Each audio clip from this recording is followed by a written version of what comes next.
मीनाक्षरसमाम्नायमधिगम्य महेश्वरात् कृत्स्नं व्याकरणं प्रोक्तं तस्मै पाणिनये नमः। वाक्यकारं वररुचिं भाष्यकारं पतञ्जलिं पाणिनिं सूत्रकारं च प्रणतोऽस्मि मुनित्रयं श्रौचारं कीचणैर्दिवं तुष्टयमानौ त्रिगुणोऽहम्।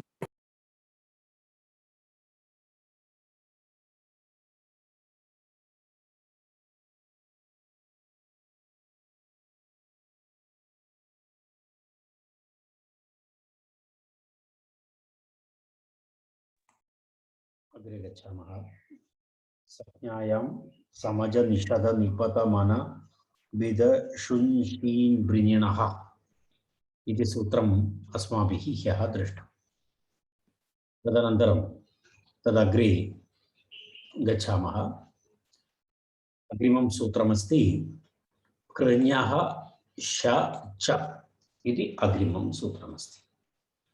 कृञः श च इति अग्रिमं सूत्रम्। तत्र कृञः श च इत्यत्र पदत्रयमस्ति। कृञः शः च इति अस्ति। वयं सूत्रं पश्यामः।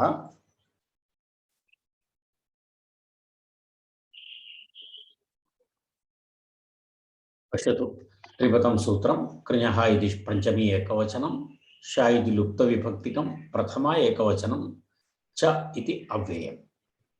तर्हि तत्र उदात्तः इति अनुवर्तते पूर्वसूत्रात्।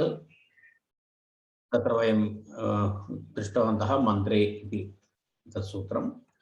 तदनन्तरं पुनः अग्रे क्यप्,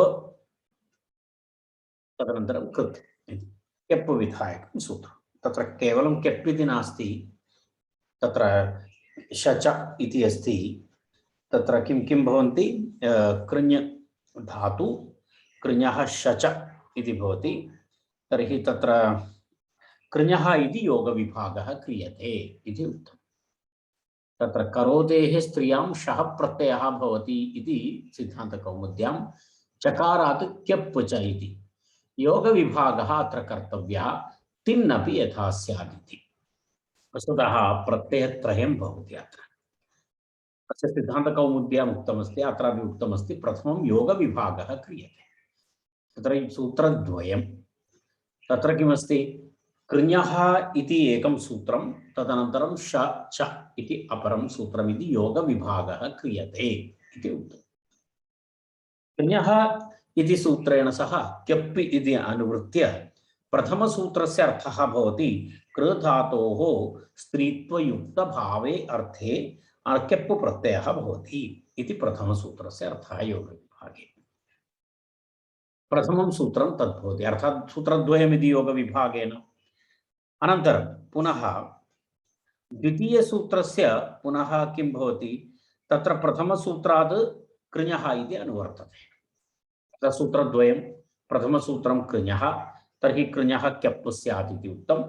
द्वितीयसूत्रे कृञः इति अनुवर्तते, कृ धातोः शप् प्रत्ययः भवति, चकारग्रहणेन तिन् प्रत्ययः अपि भवति इति सूत्रार्थः भवति। तदेव पश्यतु, करोतेर्धातोः स्त्रियां शप् प्रत्ययः भवति, चकारग्रहणेन क्यप् प्रत्ययः भवति, योगविभागः अत्र कर्तव्यः, तिन्नपि यथा स्यात् इति उक्तम्।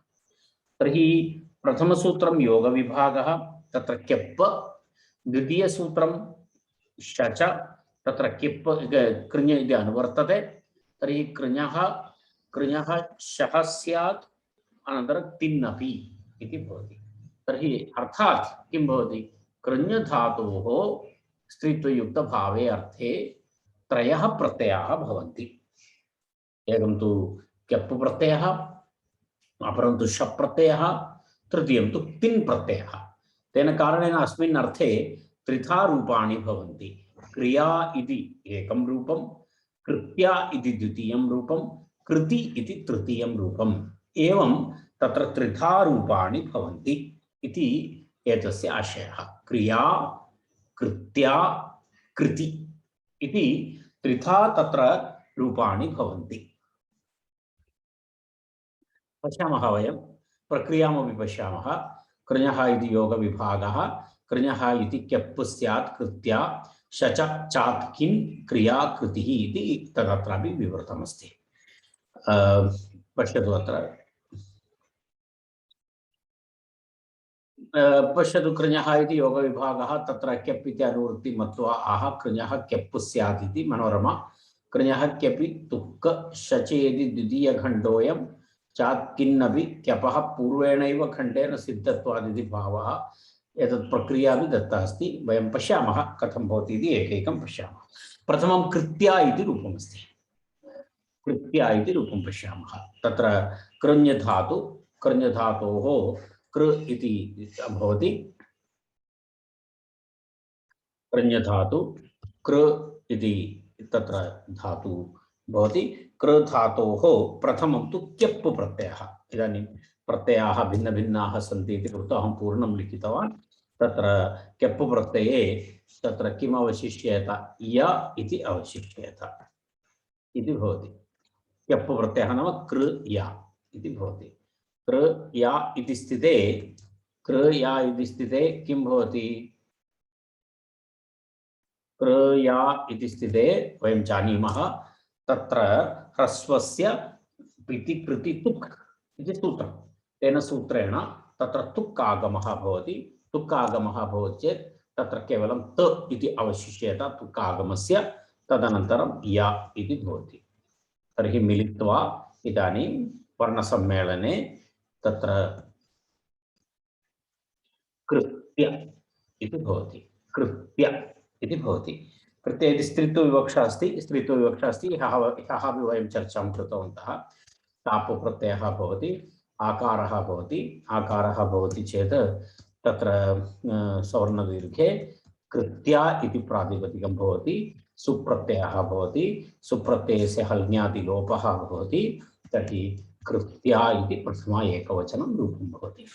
प्रथमा एकवचने कृत्या इति रूपं भवति। सुप्रत्ययस्य हल्ङ्याभ्यो दीर्घः सुतिस्य पृक्तं हल् इति सूत्रेण तत्र लोपः भवति। लोपः भवति चेत् कृत्या इति तत्र रूपं भवति इति तस्य इति एकं प्रथमं रूपमस्ति कृत्या इति। तदनन्तरं तत्र द्वितीयं रूपमस्ति। द्वितीयं रूपं किं भवति? द्वितीयमस्ति तत्र किं? कृत्यानन्तरं क्रिया इति रूपमस्ति। क्रिया इति भवति। तत् कथमस्ति इति वयं पश्यामः। एतेन सहैव वयम् अग्रे गच्छामः। कृ इति भवति। कृ इत्यस्मात् कृञः इति योगविभक्त कृञ् धातु, तस्मात् शप् प्रत्ययः। शप् प्रत्ययः भवति। शप् प्रत्ययः भवति चेत् तत्र अनुबन्धलोपः भवति। अनुबन्धलोपः भवति चेत् कृ आ इति भवति। शकारस्य लशत्वदर्थिते इति तत्र लोपः भवति। शित् अस्ति। शित् अस्ति इति कृत्वा सार्वधातुकसंज्ञा अस्ति। सार्वधातुकसंज्ञा अस्ति।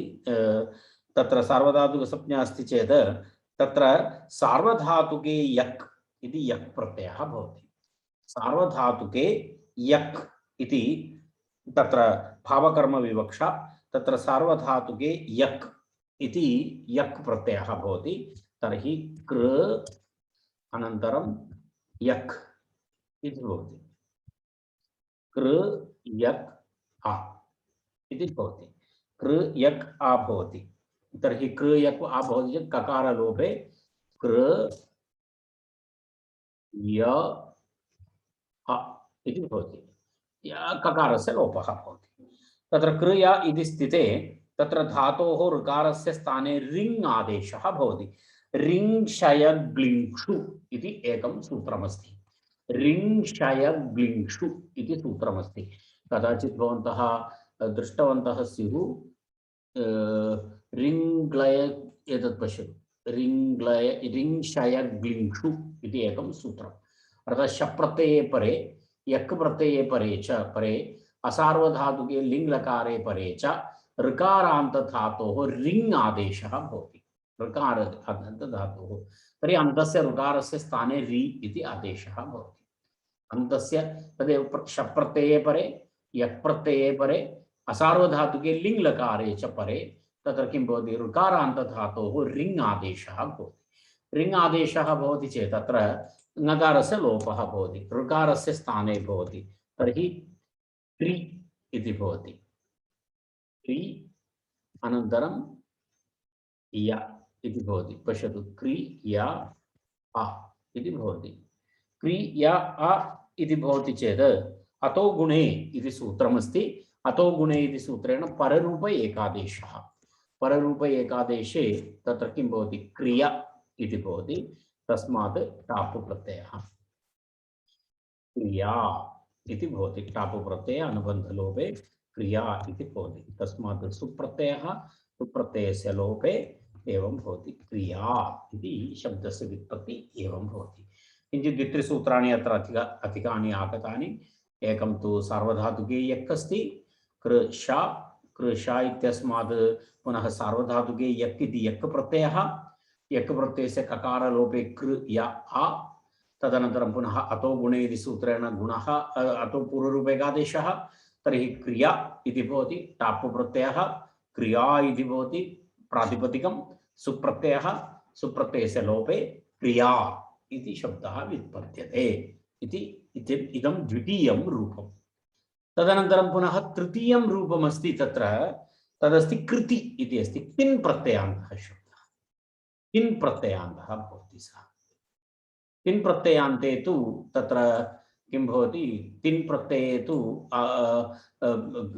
कृति इति रूपं भवति। तत् वयं जानीमः, पूर्वमपि अस्माभिः दृष्टमस्ति।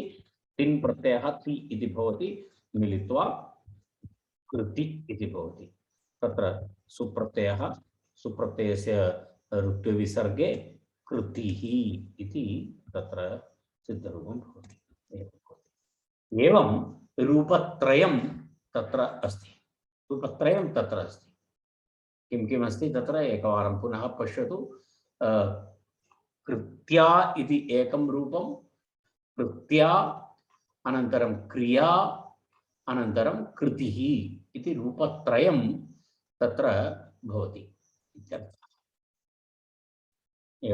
एवं तस्य प्रक्रिया अस्ति। कृञः शच इति एतावत्पर्यन्तम् एतस्य सूत्रस्य विवरणमस्ति। कृञः शच, कृधातोः प्रसिद्धरूपाणि सन्ति। क्रिया इति वयं सर्वदा प्रयोगं कुर्मः, परन्तु क्रियाशब्दस्य व्युत्पत्तिः कथं भवति इति वयम् अत्र पठितवन्तः। कृति अनन्तरं कृत्या इति अस्ति। कृञः इति योगविभागः, कृञः इति क्यप् स्यात्, कृत्या शच चात्तिन् क्रिया कृतिः इति भवति। इति एतावत्पर्यन्तम् एतस्य सूत्रस्य विवरणं समाप्तम्। अग्रे गच्छामः। अग्रिमं सूत्रमस्ति इच्छा इति। अग्रिमं सूत्रम् इच्छा इति अस्ति, एकपदं सूत्रमस्ति।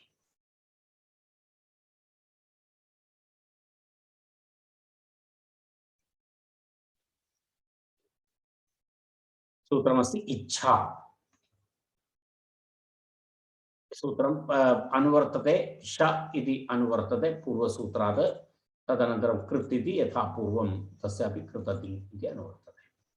अन्य अधिकाराः यथा पूर्वं प्रत्ययः परश्च आद्युदात्तश्च धातोः भावे अकर्तरि च कारके संज्ञायाम् इति तत्सर्वं यथा पूर्वं भवति स्त्रियाम् इति। स्त्रीत्वविवक्षा अस्ति एव। तत्र सूत्रार्थः अस्ति, इषेः धातोः शः प्रत्ययः यक् अभावश्च निपात्यते। निपातनमस्ति अत्र। किमस्ति, इषेः भावे शः यक् अभावश्च निपात्यते इत्युक्तम्। निपातनमस्ति। किं निपत्यते, इषु धातु, इषु इच्छायाम् इति धातु, इच्छति इति प्रयोगः। इषु इच्छायाम् इति धातु। तस्मात् धातोः शप्रत्ययः निपात्यते, यक् अभावश्च निपात्यते। विषयद्वयं निपातितमस्ति अत्र। किमस्ति, इषु धातोः तत्र भावार्थे तत्र एवमस्ति, शप्रत्ययः भवति, शप्रत्ययः निपात्यते। तदनन्तरं सर्वं निपातितमस्ति वस्तुतः। यक् अभावश्च निपात्यते, अन्य सर्वं निपातितमेव भवति। इच्छा इति रूपमेव साक्षात् भवति तत्र। पश्यामः वयम्, इषु इषु इषु इच्छायाम् इति धातु, इषु इच्छायाम् इति धातुः अस्ति। तर्हि इष् इति भवति इष्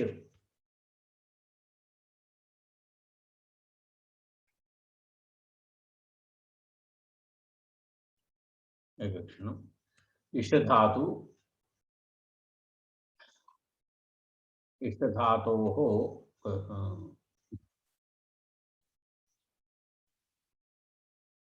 इष् इति अस्ति इष् अस्ति एवं इष् धातोः शप् प्रत्ययः निपात्यते शप् प्रत्ययः निपात्यते तर्हि इष् सार्वधातुकमस्ति सार्वधातुकमस्ति इष् सार्वधातुकमस्ति चेदपि यक् न भवति इष् आ इति भवति इष् आ इति भवति तत्र एक चकारादेशः भवति चकारादेशः भवति कस्य स्थाने षकारस्य स्थाने चकारादेशः भवति इषु गमि यमां छः इति एकं सूत्रमस्ति इषु गमि यमां छ इति सूत्रम् इषु गमि यमां छः इति सूत्रमस्ति तेन सूत्रेण किं भवति षकारस्य स्थाने तत्र किं भवति चकारादेशः भवति इष् इत्यस्य स्थाने इच्छ इति भवति इति भवति सूत्रम् इषु गमि यमां छः इति सूत्रमस्ति तेन सूत्रेण चकारादेशः वस्तुतः अत्र सर्वं निपात्यते परन्तु एवमेव भवति तस्य काल्पनिक एतत् दर्शयति तत्र तदनन्तरं किं भवति तस्मात् तुक् आगमः भवति तुक् आगमः भवति चेत् इ त च तुक् आगमः भवति चेत् एवं भवति पश्यतु तकारस्य श्चुत्वं भवति तकारस्य श्चुत्वं भवति चेत् चकारः भवति इ च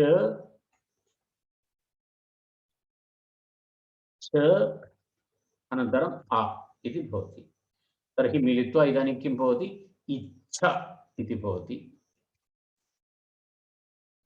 इच्छा इति रूपं भवति तत् इति प्रातिपदिकं भवति इच्छा इति प्रातिपदिकं तस्मात् टाप् प्रत्ययः तर्हि इच्छा इति भवति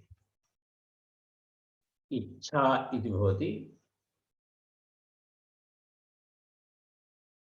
टाप् प्रत्ययः तस्मात् सुप्रत्ययस्य लोपे इच्छा इति व्युत्पत्तिः भवति इच्छा इति भवति एवं तस्य प्रक्रिया अस्ति इच्छा इच्छे इच्छाः इति भवति एतद् वस्तुतः सर्वं निपातनमस्ति अत्र इच्छा इति तेन कारणेन परन्तु कथं प्रक्रिया भवति इति तस्य किञ्चित् दर्शितं वस्तुतः मूलतः निपातनं नाम शप् प्रत्ययः अनन्तरं यक् अभावः निपात्यते अन्य सर्वं सूत्रैः भवति सर्वं सूत्रैः भवति इच्छा इच्छे इच्छाः इति तस्य सिद्धरूपं भवति इति अयम् इच्छा शब्दः एवं व्युत्पद्यते इच्छा अग्रे गच्छामः तत्र एकं वार्तिकमपि अस्ति किमस्ति वार्तिकमिति पश्यामः परिचर्या परिसर्या मृगया मृगया अटाट्यानाम् उपसंख्यानम् इति अस्ति चत्वारः शब्दाः परिचर्या पूजा इत्यर्थः परिचर्या नाम पूजा परिसर्या परिसर्या नाम परिसरणं समीपे तत्र सरणम् इति परिसरणं मृगया इति अस्ति मृगया इति भवन्तः जानन्ति मृगया विनोदः अस्ति मृगधातु तत्र मृगया इति मृग अन्वेषणे इति अस्ति अनन्तरम् अटति इत्यस्मात् अटाट्य इति एवं केचन शब्दाः अत्र भवन्ति परिचर्या भावार्थे परिपूर्वक चर् धातोः परिचर्या परिपूर्वक सृ धातोः परिसर्या मृग धातोः मृगया अट धातोः अटाट्य इति शब्दानां निपातनं क्रियते निपातनं कर्तव्यम् इति उपसंख्यानं निपातनमेव परिचर्या परिसर्या मृगया अटाट्य इति शब्दानाम् अत्र उपसंख्यानं कर्तव्यम् इत्युक्ते निपातनं कर्तव्यम् इत्यर्थः अर्थात् अत्रापि एवमेवं षकारः शप् प्रत्ययः निपात्यते यच्च निपात्यते अत्र किं किम् अस्ति तत्र श निपात्यते यक् निपात्यते कुत्रचित् श अथवा कुत्रचित् यक् इति निपातनं भवति कुत्रचित् कुत्रचित् शप्रत्ययस्य निपातनम् अस्ति कुत्रचित् किं यक् प्रत्ययस्य निपातनम् अस्ति इति अत्र एतस्य विषयः परिचर्या परिसर्या मृगया अटाट्य इति शब्दाः भवन्ति प्रथमशब्दः परिचर्या इति अस्ति परि उपसर्गपूर्वक चर् धातु अस्ति परि चर गतिपक्षणयोः इति धातु अस्ति तत्र चर् धातोः अर्थः अस्ति गतिभक्षणयोः इति परि इति उपसर्गः चर् धातु भवति तस्मात् अनेन सूत्रेण तत्र किं भवति अनेन वार्तिकेन यक् प्रत्ययः तत्र निपात्यते यक् प्रत्ययः निपात्यते परि चर् अपरिचर् य इति भवति यक् प्रत्ययः निपात्यते चेत् तर्हि किं भवति परिचर् इति यक् प्रत्ययः निपात्यते चेत्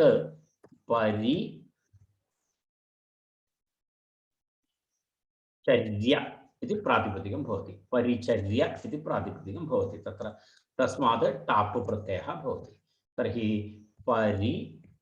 परिचर्या इति स्त्रीत्वप्रातिपदिकं भवति तस्मात् सुप्रत्ययस्य लोपे परिचर्या इति रूपं भवति तत्र प्रथमा एकवचनं परिचर्या परिचर्ये परिचर्याः इति सिद्धरूपं भवति इति एकं भवति परि उपसर्गपूर्वक चर् धातु अनेन सूत्रेण अनेन वार्तिकेन तत्र यक् प्रत्ययः निपात्यते सार्वधातुक यक् अस्ति तत्र यक् निपात्यते साक्षात् तदेकवारम् अवगमनाय अहं पूर्णं लिखितवान् यक् इति अस्ति तत्र परिचर्या इति भवति यक् प्रत्ययः भवति चेत् प्रथमं रूपम् एवमस्ति परिचर्या इत्युक्ते पूजा इत्यर्थः द्वितीयमस्ति परिसर्या इति शब्दः परिसर्या इत्युक्ते परिसरणम् इत्यर्थः परिसरणं परिसर्या इति अस्ति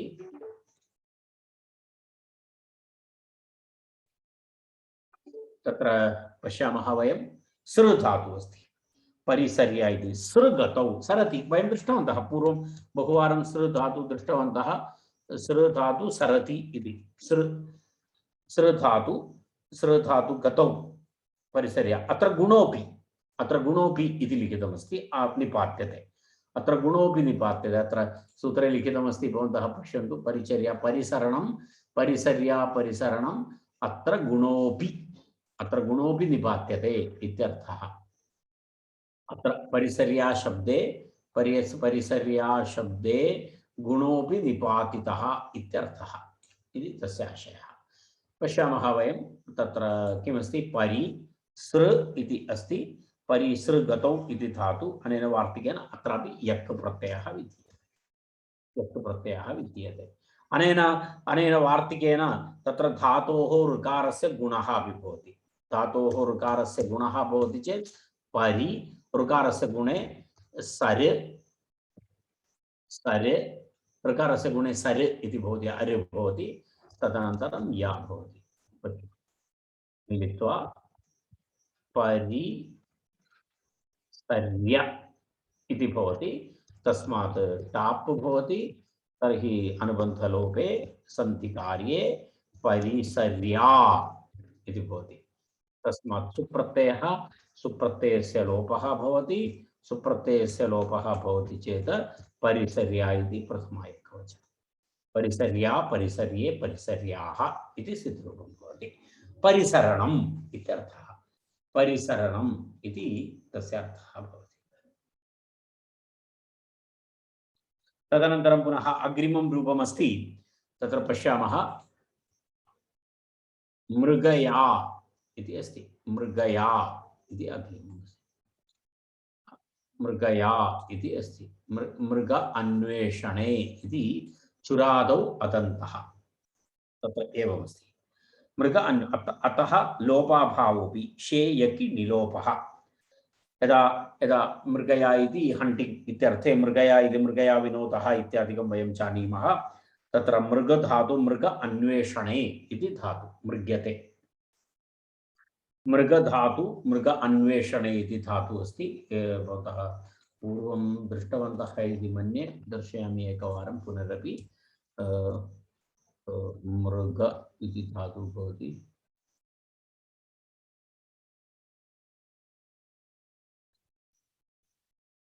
मृग अन्वेषणे इति पश्यतु। मृगयति, मृगयते, मृगयेते, मृगयन्ते, मृग्यते इति तस्य भावार्थे भावकर्मणि। मृगयसे, मृगयेथे, मृगयध्वे, मृगये, मृगयावहे, मृगयामहे इति सिद्धरूपं भवति। मृग अन्वेषणे इति धातु। मृग अन्वेषणे इति धातुः अस्ति तत्र। मृगधातु, मृगधातोः वयं प्रक्रियां पश्यामः।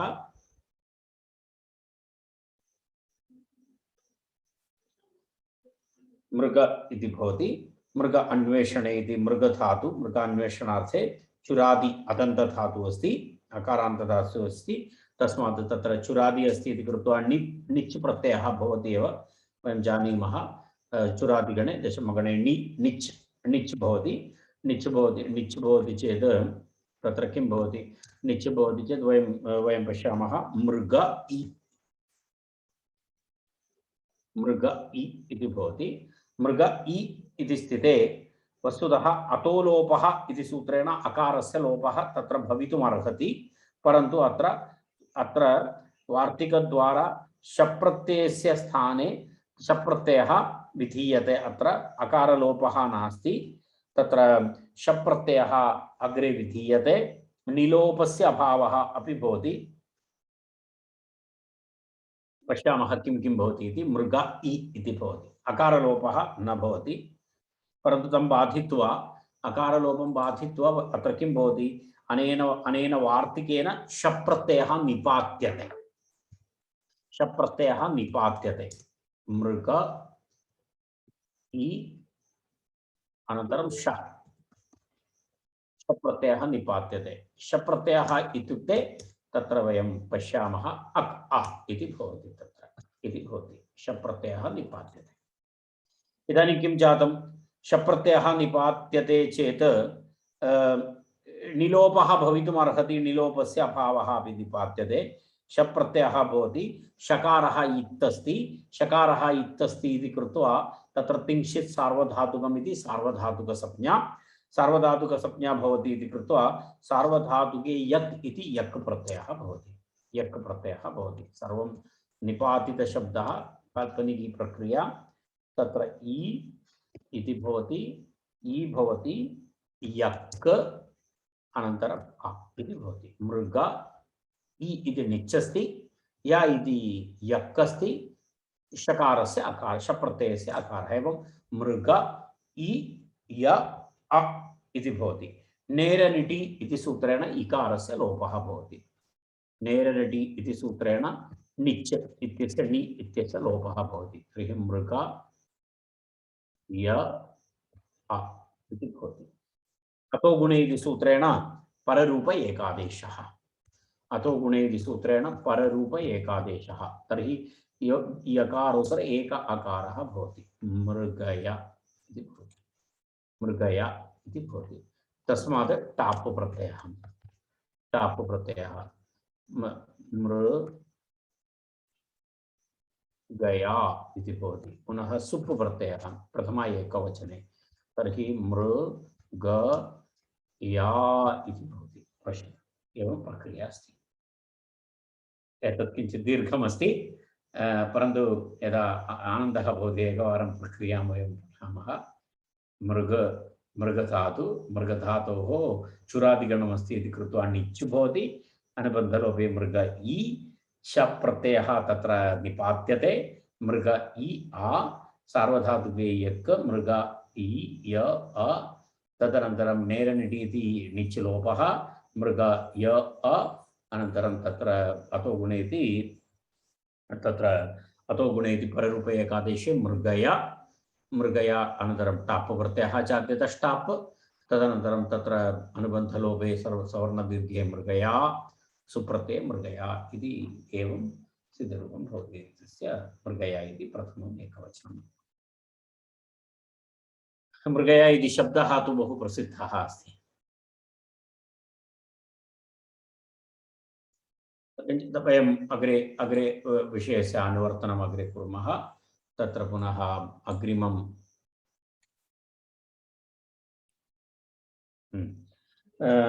अटतेः पश्यतु अत्र अटतेः अटतेः शे यकि ट्यशब्दस्य द्वित्वं पूर्वभागे यकारनिवृत्तिः दीर्घश्च अत्रापि एवमेवं किञ्चित् किं वदामि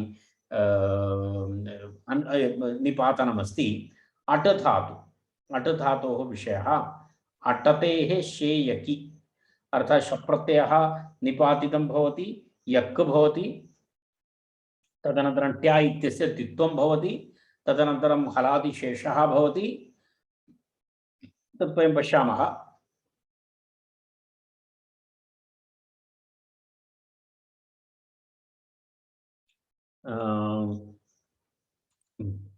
अट इति धातु अटति अट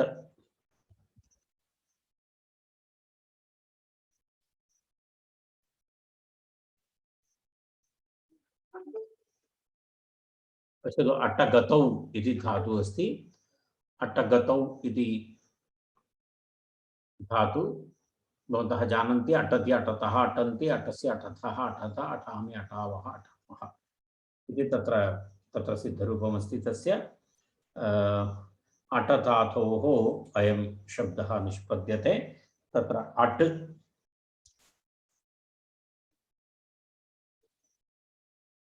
अट् इति भवति अट् इति धातु भवति अट् इति धातोः तत्र किं भवति प्रथमं शे शप्रत्ययः निपात्यते परिचर्या इत्यादि तत्र किं भवति शप्रत्ययः शप्रत्ययस्य अ इति अवशिष्यते तर्हि अट्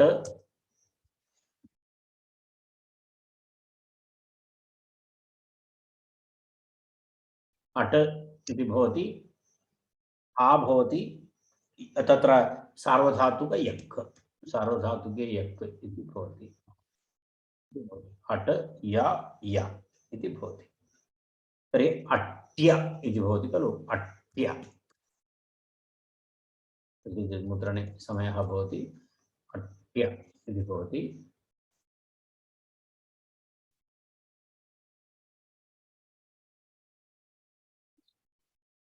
एवं भवति अट्य आ इति भवति अट्य आ तस्य पुनः किं भवति यक् भवति ट्य शब्दस्य द्वित्वमपि निपात्यते अत्र एतस्य द्वित्वं निपात्यते चेत् तत्र किं भवति अट्य आ इति भवति एवं एकं रूपं भवति द्वित्वं निपात्यते अट्य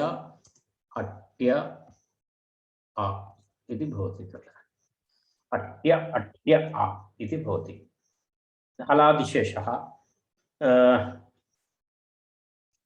तत्र अट्येति अकारशेषः भवति परन्तु तत्र केवलं यकारस्यैव लोपः भवति तर्हि तत्र किं भवति तत्र यकारस्यैव तत्र लोपः भवति तर्हि अट् इति भवति तदनन्तरम् अट्य इति भवति तदनन्तरम् आ इति भवति एवम् अस्ति अट् इति एतत् भवति तत्र अटाट्य अनन्तरं पूर्वरूपं भवति चेत् इदानीं पश्यतु एकवारं वयं पश्यामः किं भवति अटाट्य इति भवति पूर्वरूपं भवति अत्र अटाट्य इति तर्हि अत्र मुद्रणं एतद् अटाट्य इत्येव भवति एकक्षणं मया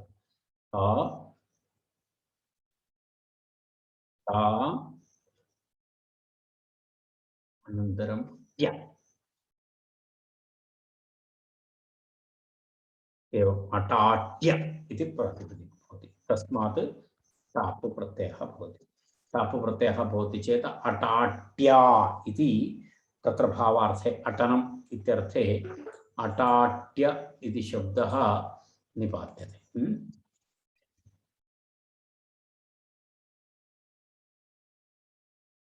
इति प्रातिपदिकं भवति। तस्मात् सुप्रत्ययः सुप्रत्ययस्य लोपे अटाट्या इति शुद्धः भवति। अटाट्या इति सिद्धरूपं भवति तत्र।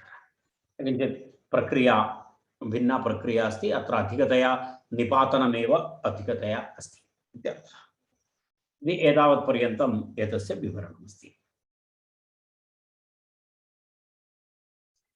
तदनन्तरम् अटाट्य इत्यनन्तरं तत्र पश्यामः अग्रिममेकं वार्तिकमस्ति जागर्तेरकारो वा इति एकं वार्तिकं। जागर्तेरकारो वा इति वार्तिकमस्ति। तत्र वार्तिकस्य आशयः एवमस्ति जागृधातु अस्ति। जागृ इति धातु पश्यतु जागृनिद्राक्षये इति धातुः अस्ति। जागृनिद्राक्षये इति धातोः तत्र विषयः एषः। जागृनिद्रात्रये इति धातु तत्र जागृधातोः स्त्रीत्वविशिष्टभावे अप्रत्ययः स्यात् विकल्पेन इति उक्तम्। अप्रत्ययः स्यात् विकल्पेन इति वार्तिकस्य अर्थः। जागृधातोः तत्र भावे वक्तव्ये इति शेषः। अकार प्रत्यये तत्र जागृधातोः भावे अकारो विकल्पेन वक्तव्यः। अप्रत्ययः विकल्पेन भवति। तत्र अप्रत्ययः अपि भवति तिन् प्रत्ययः शप्रत्ययः अपि भवति। अप्रत्ययः अपि भवति शप्रत्ययः अपि भवति। पक्षेशः इति उक्तं। पक्षेशः तत्र पश्यतु पक्षेशः जागृधातोः भावार्थे तत्र जागरा इत्यपि रूपं भवति जागर्या इत्यपि रूपं भवति। भावार्थः जागृधातोः भावार्थे तत्र जागरा इति एकं रूपं जागर्या इति द्वितीयं रूपम्। एवं शप्रत्यये परे जागर्या अप्रत्यये परे जागरा इति रूपं भवति। पश्यामः कथं प्रक्रिया भवति इति। जागृधातु तद्मया दर्शितं जागृ इति धातु जागृ धातु भवति। तस्मात् अप्रत्ययः भवति जागृ अ। जागृ अ इति स्थिते जागृनिद्राक्षये इति अनेन वार्तिकेन अप्रत्ययः जागृ अ। सार्वधातुकार्थधातुकयोः इति गुणः जागर् इति भवति। अ जागर इति भवति। पश्यतु जागर इति भवति। ऋकारस्य गुणे जागर अ जागर इति भवति। प्रातिपदिकसंज्ञानन्तरं तत्र किं भवति टापु प्रत्ययः भवति। टापु प्रत्यये सति तत्र किं भवति किं प्रातिपदिकं भवति जागरा इति प्रातिपदिकं भवति। तस्मात् सुप्रत्ययस्य लोपे प्रथमं रूपमस्ति जागरा इति रूपं भवति। द्वितीयं रूपमस्ति जागृधातोः तत्र शप्रत्ययः भवति चेत् जागृ आ। तत्रापि आ इत्येव अवशिष्यते परन्तु सार्वधातुक एतदस्ति। तेन कारणेन तत्र यक् प्रत्ययः भवति। यक् प्रत्ययः भवति चेत् तत्र किं भवति जागृ य यक् इति भवति। तत्र पुनः यथा पूर्वं तत्र गुणात् पूर्वरूपादिकं भूत्वा गुणः भवति जागर्या जागर्य इति भवति। जागर्या इति भवति। यदा गुणः इत्यादिकं यथा पूर्वं भवति पूर्वरूपादिकं भूत्वा तत्र जागर्या इति भवति। तस्मात् टापु प्रत्ययः भवति चेत् जागर्या इति भवति। सुप्पु प्रत्यये सति तत्र जागर्या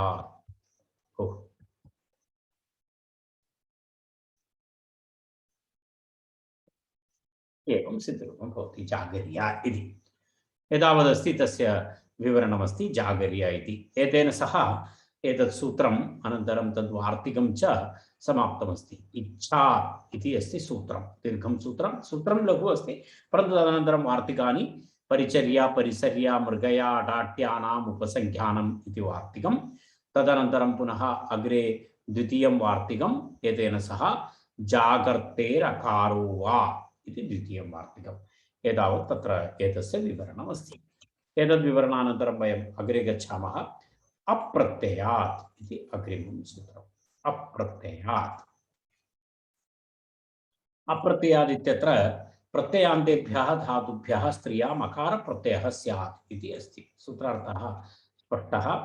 सूत्रमस्ति अप्रत्ययात्, प्रसिद्धं सूत्रम्।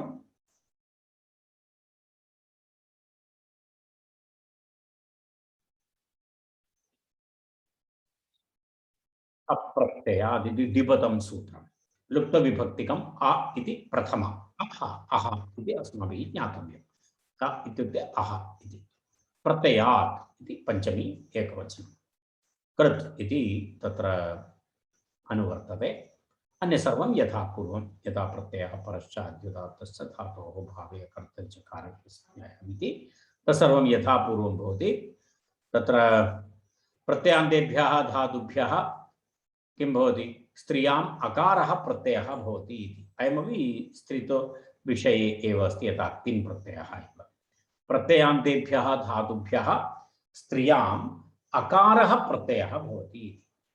तत्र प्रत्ययान्तधातवः भवन्ति। प्रत्ययान्तधातवः इति सनाद्यन्ताः धातवः, तदेव सामान्यतः प्रत्ययान्तधातवः इति उच्यन्ते। प्रत्ययान्ताः तत्र कारणं सन् वा यत्किमपि कोऽपि वा प्रत्ययः तत्र तु भवत्येव, तदेव प्रत्ययान्तधातुभ्यः स्त्रियाम् एवं भवति इति उक्तं। तत्र यदा सन् भवतु अथवा यङ् भवतु अथवा यक् भवतु अथवा क्यच् भवतु अथवा काम्यच् भवतु, एते सर्वे वस्तुतः प्रत्ययान्तधातवः भवन्ति। एते प्रत्ययाः धातुभ्यः भवन्ति। एते सर्वे प्रत्ययाः मन यङ् सन् यक् क्यच् काम्यच् इत्यादि प्रत्ययाः भवन्ति धातुभ्यः। ते पुनः प्रत्ययान्ताः भवन्ति, सनातनदन्ताः। तत्र अप्रत्ययः भवति, तस्मात् अप्रत्ययः भवति इति उक्तं। यदा चिकीर्षा इति शब्दः, तिन् इत्यस्य अपवादः एषः। चिकीर्षा इति उक्तं। जिहीर्षा, पुत्रीया, पुत्रकाम्या, लोलूया, कण्डूया इत्यादि उदाहरणानि काशिकायां दत्तानि सन्ति। सिद्धान्तकौमुद्याम् एवम् उक्तमस्ति, प्रत्ययान्तेभ्यः धातुभ्यः स्त्रियाम् अकार प्रत्ययः स्यात् इति उक्तमस्ति। चिकीर्षा, पुत्रकाम्या इति पश्यामः वयं। तत्र यदा एकं प्रथमम् उदाहरणमस्ति, चिकीर्षा इति उदाहरणमस्ति। चिकीर्षा इति उदाहरणं वयं पश्यामः। तत्र एवमस्ति, कर्तुमिच्छा चिकीर्षा, कर्तुमिच्छा चिकीर्षा, कृ धातु। वयं जानीमः तस्य प्रक्रियाम्। इदानीं तां प्रक्रियाम् अहं पूर्णं न करिष्यामि। कृ कारणं तद् दीर्घं विवरणं भवति, तद् इदानीम् अस्माकम् उद्देशः नास्ति। तेन कारणेन तद् भवन्तः अनन्तरं द्रष्टुं शक्नुवन्ति। कारणं कृ इति सन् भवति। कृ सन् इति कृ धातोः सन् प्रत्ययान्तः शब्दः अस्ति। तत्र चिकीर्षा इति अस्ति। कृ धातोः सन् प्रत्यये चिकीर्षा इति व्युत्पद्यते प्रातिपदिके। तत्र अन्य प्रक्रियाः इदानीं न वदामि, कारणं तत् सत्यगुणः सन् भवति, तस्य द्वित्वं भवति, पुनः गुणः भवति, आवृत्ति भवति, चुत्वं भवति, एतत् चिकीर्षा इति शब्दपर्यन्तं गच्छति। तस्मात् अप्रत्ययः इदानीम् अयं धातुः कीदृशः धातुः अस्ति? प्रत्ययान्तधातुः अस्ति। अप्रत्ययात् इति अत्र प्रत्ययान्त धातुः अस्ति। तस्मात् अ इति प्रत्ययः भवति। चिकीर्षा अ इति भवति, अप्रत्ययः भवति। आ इति आर्धधातुकसंज्ञा अस्ति। आर्धधातुकसंज्ञा अस्ति इति कृत्वा तत्र किं भवति? आतो लोपः इति सूत्रेण तत्र किं भवति? आर्धधातुकं शेषः इति आर्धधातुकसंज्ञा, तस्मात् अतो लोपः इति तत्र अकारस्य लोपः भवति। अकारस्य लोपः भवति चेत् तत्र अतो लोपः इति अकारस्य लोपः भवति। तर्हि ची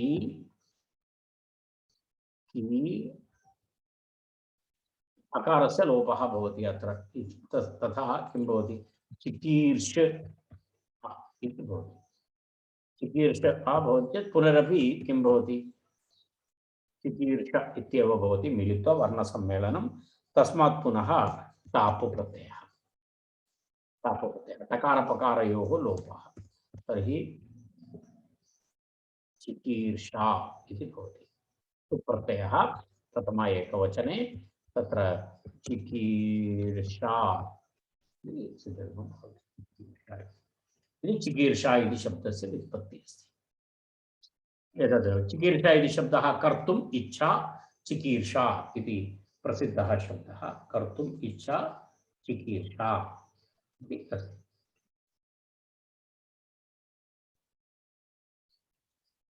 अग्रे पश्यामः तत्र द्वितीयम् उदाहरणमस्ति पुत्रकाम्या इति उदाहरणमस्ति पुत्रकाम्या इति उदाहरणं तत्र पुत्रकाम्या इत्यत्र काम्यच् प्रत्ययः आत्मनः पुत्रस्य ईषणम् इति पुत्रं पुत्रकाम्या इति अस्ति स्वयं स्वस्य पुत्रः भवतु इति इच्छा पुत्रकाम्या पुत्रकाम्या इति भवति पुत्रशब्दात् काम्यच् प्रत्ययः भवति पुत्रशब्दात् काम्यच् इति प्रत्ययः भवति पुत्रशब्दः काम्यच् इति प्रत्ययः तत्र अस्ति एवं तत्र भवति एवं काम्यच् इति प्रत्ययः अस्ति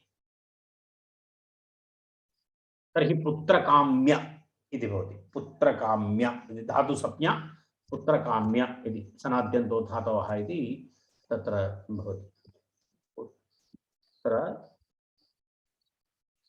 एवं भवति पुत्रकाम्य इति भवति तस्मादपि पूर्वोक्तप्रकारेण अप्रत्ययः भवति आर्धधातुकसंज्ञा आर्धधातुकसंज्ञा भवति चेत् तत्र अतो लोपः इति अकारलोपः पुत्रकाम्य अ इति भवति मिलित्वा पुनः पूर्वं यथा पूर्वमुक्तं तद्वदेव अत्रापि पुत्रकाम्य इति भवति तस्मात् सुप्रत्ययः तापप्रत्ययः स्त्रीतो विभक्तः अस्ति खलु तापप्रत्ययः तत्र पुत्र काम्या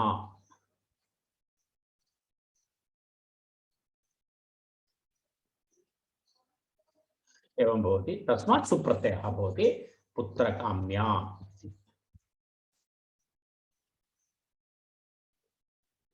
एवं पुत्रकाम्या इति व्युत्पत्तिः भवति एवं प्रक्रिया भवति पुत्रकाम्यासु इति तत्र रूपद्वयम् एवमस्ति एतस्मिन् प्रकरणे तत्र पश्यामः वयम् अप्रत्ययात् इति अस्ति प्रत्ययान्तेभ्यः धातुभ्यः स्त्रियाम् अकार प्रत्ययः स्यात् चिकीर्षा इति पुत्रकाम्या इति उदाहरणद्वयम् अग्रिमं सूत्रमस्ति गुरोश्च हलः इति अग्रिमं सूत्रं गुरोश्च हलः इति अग्रिमं गुरोः इति पंचमी एकवचनं च इति अव्ययं हलः इति पंचमी एकवचनम्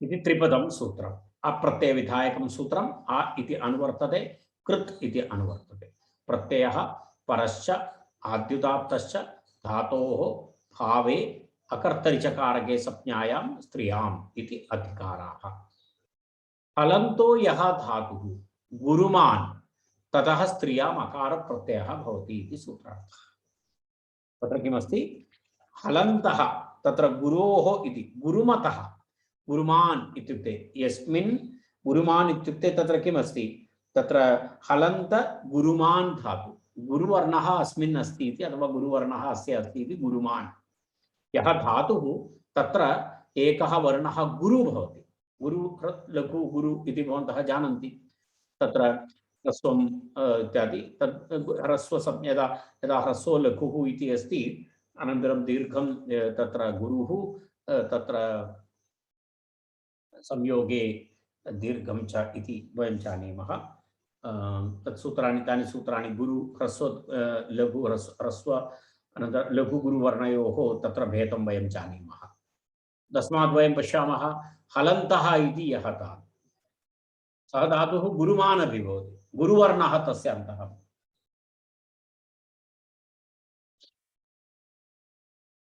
तत्र पश्यामः। हलन्तः यः धातुः गुरुमान् भवति ततः स्त्रियाम् अकारप्रत्ययः भवति इति अस्ति कृतवती। तिरः अपवादः इति उक्तं तत्र। तत्र कानिचन उदाहरणानि दत्तानि सन्ति। वयं सिद्धान्तकौमुद्याः पश्यामः। गुरुमतो हलन्ता स्त्रियाम् अकारः स्यात् इति सिद्धान्तकौमुदी। ईहा ऊहा इति उदाहरणद्वयं तत्र दत्तमस्ति। ईहा इति अस्ति। तत्र दीर्घ गुरुसंज्ञा विधायक सूत्रं भवन्तः स्मर्तुं शक्नुवन्ति। संयोगे गुरु दीर्घं च इति। संयोगे परे पूर्ववर्णस्य गुरुसंज्ञा भवति, दीर्घवर्णस्य अपि गुरुसंज्ञा अस्ति। वयं जानीमः गुरुसंज्ञा अस्ति। तस्मात् गुरु अस्य अस्ति इति गुरुमान् इति। ततः गुरुमतः इति। तदेव गुरुमतः हलन्तात् इति उक्तम्। ईह चेष्टायाम् इति धातु। ईह चेष्टायाम् पश्यतु अत्र ईह धातु। ईह चेष्टायाम् ईहते ईहेते ईहन्ते। ईह चेष्टायाम् इति धातुः अस्ति। तस्मात् धातोः तत्र तस्य धातोः वैशिष्ट्यं नाम थ इति हलन्त धातु, अनन्तरम् इ इति गुरुवर्णः अत्र अस्ति। तर्हि अयं धातुः गुरुमान् अस्ति, हलन्तः अपि अस्ति। तर्हि तादृश धातोः किं भवति इति उक्तं तत्र। ततः अनेन सूत्रेण गुरोश्च हलः इति सूत्रेण तत्र किं भवति ईह ईह धातु अस्मात् सूत्रात् अस्मात् धातोः तत्र अप्रत्ययः भवति। ईह अ ईह अ इति स्थिते ईह चेष्टायां गुरुमान् अप्रत्ययः स्त्रीत्व विवक्षा टाप् प्रत्ययः। तर्हि किं भवति ईह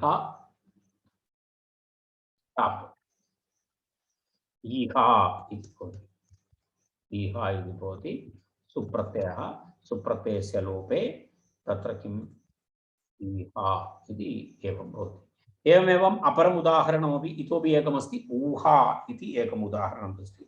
ऊह वितर्के इति धातुः अस्ति। ऊह धातु कस्मिन् अर्थे अस्ति?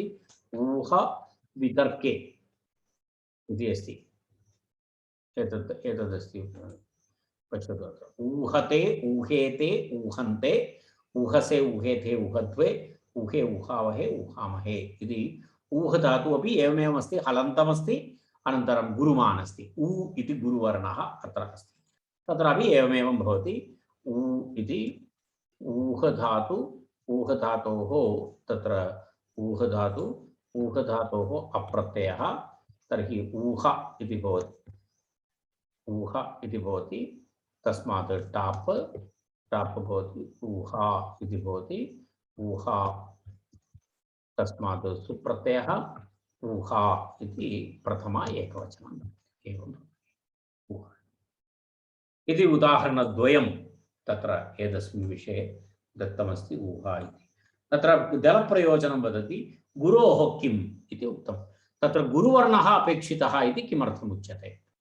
तत्र गुरुवर्णः नास्ति चेत् न भवति इति अस्ति। तस्य प्रत्युदाहरणं पश्यतु। भक्तिः इति प्रत्युदाहरणम् अस्ति। भक्तिः इति प्रत्युदाहरणं तत्र कथं भवति? भज धातुः अस्ति खलु। भज धातुः अस्ति। भक्ति इति कुतः भवति? भज धातुः। भज धातोः कथमस्ति? हलन्तमस्ति, परन्तु गुरुमान् नास्ति। गुरुमान् नास्ति इति कारणेन तत्र अप्रत्ययः न भवति। हलन्तमात्र धातुः अस्ति। भज धातु हलन्तमात्रम् अस्ति। तस्मात् तत्र किं भवति? तस्मात् अप्रत्ययः न भवति, तिप्रत्ययः भवति। तिप्रत्ययः भूत्वा तत्र चकारस्य कुत्वम् अनन्तरं तत्र तस्य चर्तुम् इत्यादिकं भूत्वा तत्र कुत्वं भवति। कुत्वं भवति चेत् तत्र एवं भवति। कुत्वं भवति चेत् भग इति भवति न। भगति। पुनः तस्य चर्त्वं भवति। चर्त्वं भवति चेत् तत्र एवं भवति। भक्ति इति शब्दः एवं सुप्रत्ययरुक्ते विसर्गे भक्तिः इति शब्दस्य व्युत्पत्तिः भवति। कारणं तत्र गुरुवर्णः तस्मिन् धातौ नास्ति इति कारणेन। द्वितीयं दलप्रयोजनं हलः इति किमर्थम् इति प्रश्नः। हलः इति किमर्थम्? पश्यतु, हलः इति किम् इति पृष्टं। तत्र उक्तं नीतिः इति उक्तं। हलः इति किमर्थं? तत्र नीतिः इति उक्तं। नीतिः इति अत्रापि एवमेव अस्ति। नी इति धातुः अस्ति, हलन्तं नास्ति। तत्रापि एवमेव विषयः आगतः। नी इति धातु नीञ्प्रापणे, नीञ्प्रापणे इति नी इति भवति। तत्र तत्र तत्र एवं किमस्ति, हलन्तत्वं नास्ति। तत्र एतदस्ति, नी इति अस्ति, तत्र गुरुवर्णः अस्ति, परन्तु हलन्तं नास्ति। तस्मात् तत्र ति प्रत्ययः भवति, अप्रत्ययः न भवति। नीति इति भवति, प्रत्ययरुक्ते विसर्गे नीतिः इति प्रत्युदाहरणद्वयम् अत्र अस्मिन् प्रकरणे दर्शितमस्ति। हलः इति किं तत्र इति निष्ठायां सेट इति वक्तव्यम् इति एकं वार्तिकमस्ति। तत्र निष्ठायां सेट इति वक्तव्यम् इति वार्तिकम्। अर्थात् गुरोश्च इति सूत्रे निष्ठायां सेटः इतोपि एतावद् योजनीयम् इति तस्य सूत्रस्य अर्थः। तस्य आशयः एवमस्ति इत्युक्ते तत्र एवम् अर्थः भवति, गुरुमान् वर्णः, गुरुमान् धातुः, तत्र निष्ठा हलन्त धातु, तत्र निष्ठा प्रत्यये परे इडागमः भवति, तस्मात् अप्रत्ययः भवतु इति। अर्थात् यस्य निष्ठा प्रत्यये परे इट् भवितुम् अर्हति, तेभ्यः अप्रत्ययः भवतु इति योजयतु इति वार्तिककारस्य मतम्। अर्थात् यः धातुः सर्वेषां गुरुमान् हलन्त धातोः न, हलन्त गुरुमान् धातुः, परन्तु यत्र निष्ठा प्रत्ययः तस्मात् धातोः भवति तत्र सेट् भवति। अर्थात् इट् विभक्ति भवितुम्, इट्टागमः भवितुं यत्र अर्हता अस्ति, तस्मात् केवलं किं भवतु इति अप्रत्ययः भवतु, अन्यत्र न इति कश्चन नियमः। अर्थात् किञ्चित् मर्यादितं करोति तत्र। तेन किं भवति इत्युक्ते, निष्ठा प्रत्यये सेट् धातोः एव किं भवति, अप्रत्ययः भवति। यस्य सेट् नास्ति तत्र न भवति। यदा तत्र पश्यतु, एकं प्रत्युदाहरणं तत्र दत्तमस्ति। आप् धातु, आप्ळ् व्याप्तौ इति धातुः अस्ति। आप्ळ् व्याप्तौ इति धातु, आप् इति भवति धातुः, आप् इति धातुः, आप्ळ् व्याप्तौ इति धातुः भवति। तत्र अप्रत्ययः न भवति। किमर्थं न भवति इत्युक्ते, तत्र निष्ठा प्रत्यये परे तत्र आप्त इत्येव रूपं भवति, आपित इति रूपं नास्ति। इत्युक्ते तत्र इडागमः नास्ति एतस्मात् धातोः। एतस्य धातोः पश्यतु, वैशिष्ट्यानुसारम् अत्र गुरुवर्णः अपि अस्ति, हलन्तमपि अस्ति, तस्मात् अप्रत्ययः भवितुम् अर्हति अत्र। परन्तु वार्तिककारः तत्र नियमयति। किं नियमयति? आचार्यः वार्तिककारस्य मतमस्ति, केवलं गुरुमान् अनन्तरं हलन्त धातुः न इति, तस्य यदि तप्रत्यये निष्ठायां सेट् भवति, अर्थात् यदा तप्रत्ययः वा निष्ठाप्रत्ययः भवति, तत्र इडागमः भवितुम् अर्हता अस्ति, तादृशधातोः एव किं भवति, अप्रत्ययः भवति। अन्यत्र तिप्रत्ययः तिङ् भवति। तस्मात् अत्र आप्ति इति भवति। पश्यतु, प्राप्ति, आप्ति इत्यादिकं भवति। एतत् किञ्चित् विशिष्टं वार्तिककारस्य मतम्। तत्र सर्वत्र एतत् अप्लिकबल् न। किं, गुरोश्च हलः। गुरोश्च हलः इति सूत्रस्य प्रवृत्ति केवलं कुत्र भवति? यत्र एतस्मात् धातोः निष्ठा प्रत्ययः भवति, तप्रत्ययः वा कथवतु प्रत्ययः भवति, अस्मिन् समये इटागमः भवितुम् अर्हति, तादृशधातोः एव एतद् भवति इति उक्तम्। इति कश्चन नियमः कृतः अत्र। तस्मात् न इह इति दर्शितं तत्र। तस्मात् न इह इति तत्र आप्तिः इति उक्तम्। एतावत्पर्यन्तं तत्र विवरणमस्ति। अग्रिमविषये वयं सोमवासरे अग्रिमसप्ताहे पश्यामः। शान्तिमन्त्रेण अलङ्कृतः। सर्वे भवन्तु सुखिनः, सर्वे सन्तु निरामयाः, सर्वे भद्राणि पश्यन्तु, मा कश्चित् दुःखभाग् भवेत्। ओम शांति शांति शांति। धन्यवाद।